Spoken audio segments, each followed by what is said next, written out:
E aí, pessoal, bem-vindos a mais uma explicação. Hoje a gente vai entrar de cabeça em uma revisão turbo do Código Penal Militar, focando estritamente na parte especial, lá nos títulos 6, 7 e 8. A ideia aqui é ser muito direto ao ponto e criar um verdadeiro mapa mental focado 100% na memorização para quem está ralando para passar em concurso. A gente vai transformar o texto denso da lei em conceitos impossíveis de esquecer. Bora lá! Dá só uma olhada no nosso roteiro de hoje. A gente vai passar pelo título 6, Incolumidade Pública. Depois, o título 7, Administração Militar. Faremos uma parada obrigatória no famoso artigo do peculato. Seguimos para o título 8, Justiça Militar, dando um zoom nas falsidades e denunciações. E, por fim, a gente amarra tudo no resumão para o gabarito. Ponto 1. Título 6, Incolumidade Pública, com foco nos crimes de perigo comum. A grande sacada aqui é mudança de foco. A lei não está mais olhando para um indivíduo isolado, sabe?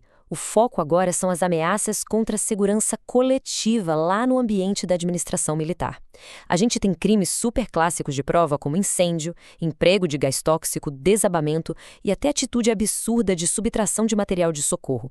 A palavra-chave absoluta que une tudo isso é perigo comum. É quando você expõe ao risco a vida, a integridade ou o patrimônio de um monte de gente de forma indeterminada. Aí a gente chega no ponto crucial. Aquele artigo que as bancas simplesmente amam, o artigo 292, o crime de epidemia. E o gatilho, a frase exata que eles adoram jogar nas questões de múltipla escolha é essa: propagação de germes patogênicos. Viu essa expressão atrelada a um lugar sujeito à administração militar? Pode marcar sem medo, o gabarito é o crime de epidemia. Agora, muito cuidado com a armadilha da penalidade. Essa derruba muita gente boa, viu? Se desse crime de epidemia na forma dolosa, ou seja, com intenção, resulta a morte de alguém, a pena é simplesmente aplicada em dobro. É uma forma qualificada gravíssima. Mas, por outro lado, se a gente fala da modalidade culposa, onde não teve intenção, a pena cai drasticamente. Ela é reduzida para detenção de 2 a 4 anos, mesmo se houver o resultado morte. Então, a dica de ouro é: não confunda o dobro da dolosa com a detenção da culposa. Ponto 2. Título 7. Administração Militar. A estrutura interna. Aqui, o holofote da lei vira para dentro. É a proteção da própria engrenagem da administração militar. E olha a pegadinha clássica que despenca nas provas. Qual a diferença técnica entre desacatar um superior e desacatar um servidor público no mundo militar? Presta atenção. No artigo 298, desacatar o superior tem tudo a ver com ofender a dignidade, o decoro ou diminuir a autoridade daquele oficial. Já no artigo 300, o desacato ao servidor público está estritamente amarrado ao exercício da função dele, ou em razão dela. É uma linha tênue, mas é justamente aí que mora o gabarito. E agora a gente bate de frente com um peso pesado, a prevaricação, lá no artigo 319. É aquele servidor que enrola, atrasa ou simplesmente deixa de fazer o que era a obrigação dele. Mas foco total neste gatilho: satisfazer interesse ou sentimento pessoal. Gente, essa é a chave mestra absoluta. Se a questão da prova não falar em interesse ou sentimento pessoal, não é prevaricação. Simples assim. Gravem essa frase. Ponto 3. O famoso artigo do peculato, o queridinho das bancas. Olha, se tem um número para todo mundo aqui tatuar na mente, é esse, 303. O artigo 303 define o crime de peculato no Código Penal Militar, e eu garanto, é o tema absoluto na preferência de qualquer examinador.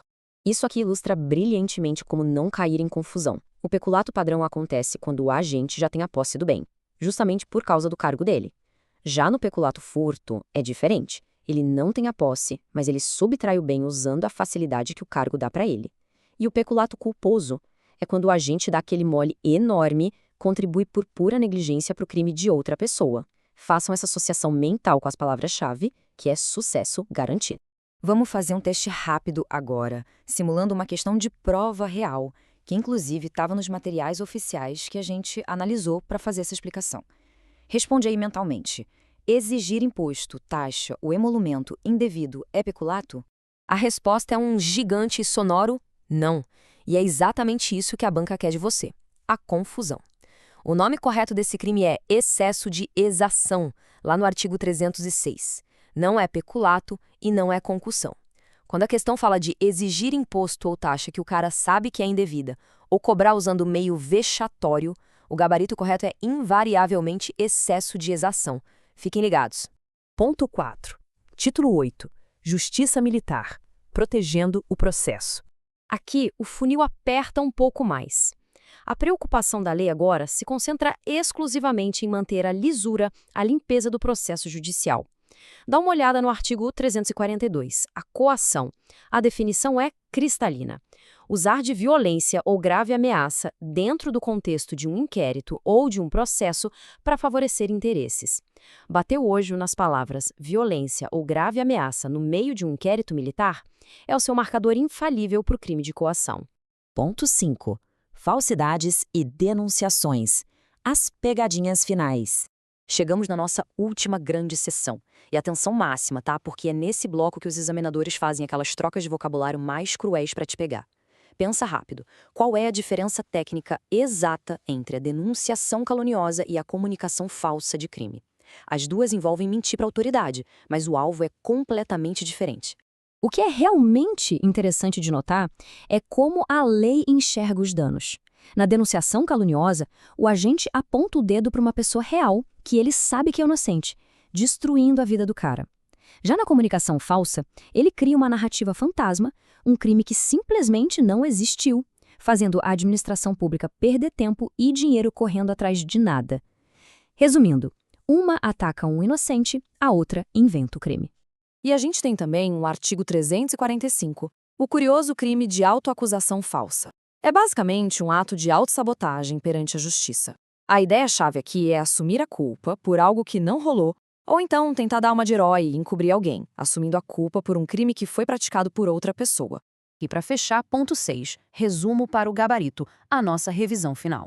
Caminhando para o encerramento da nossa explicação, agora é hora de tirar aquele print mental. Vamos ver como tudo isso constrói um caminho super lógico. Título 6 lida com o perigo abrangente, saúde e segurança pública, tipo a epidemia. O título 7 entra no quartel, foca nas repartições, protegendo a administração, que é o reino do peculato e da prevaricação. E o título 8 entra lá no tribunal, protege o andamento processual e barra coisas como coações e denunciações caluniosas. Para mostrar como o código é rígido, escuta só essa citação do artigo 349 sobre a desobediência à decisão judicial. Deixar sem justa causa de cumprir decisão da justiça militar ou retardar ou fraudar o seu cumprimento. Deixar de cumprir uma ordem judicial sem justificativa não é brincadeira, é crime. O sistema é implacável quando se trata de obedecer ordens judiciais. Fechando a nossa explicação, o segredo para mandar super bem não é ler a lei no piloto automático, mas entender a precisão cirúrgica de cada uma dessas palavras-chave que a gente explorou. E aí fica a reflexão final para quem está estudando. Depois de destrinchar o peculato, o excesso de exação e todas essas denunciações hoje, qual dessas pegadinhas famosas de prova foi definitivamente neutralizada no seu estudo? Fixem esses conceitos, aproveitem esse mapa mental e um excelente estudo para todo mundo. Até a próxima!